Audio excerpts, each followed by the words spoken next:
Hey gamers, so Microsoft announced that Persona 3 Reload is going to be leaving Xbox Game Pass on August 15th. Now this news broke out like a day after it was announced in that Nintendo Direct Partner Showcase for Switch 2 that the game was going to be coming over to that platform, which I think this was just a coincidence, but it is kind of funny but also sad that it happened like immediately after. Now the game has been on Game Pass for like a year and a half now. It stayed longer than I thought it would, and I think a lot of people thought, because a lot of rumors were pointing that it would be leaving Game Pass by February of this year, but it didn't. In fact, while I did think this was the case, I did have a crackpot theory that it might stay at least until September of 2025 because of episode I guess.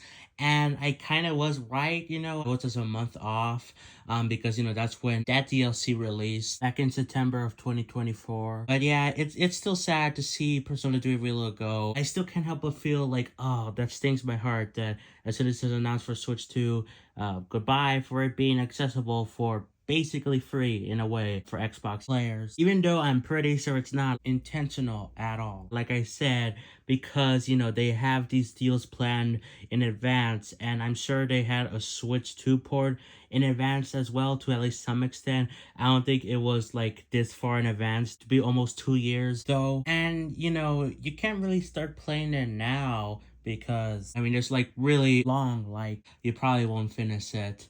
But I really had a good time with it. I totally recommend it if you guys haven't checked it out already. Even if you have to buy it, which, for a lot of people, including myself, we didn't.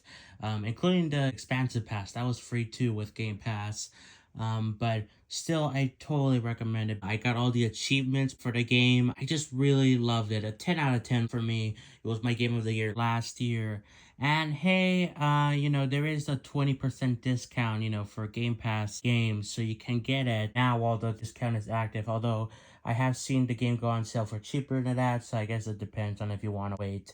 And of course, if you're playing on Xbox, because, there's other platforms the game is available on, such as the Switch 2, which is cheaper than it is for PS5 and Xbox, with it being $60 instead of $70. Again, the game goes on sale frequently, so it's a give and take, I guess.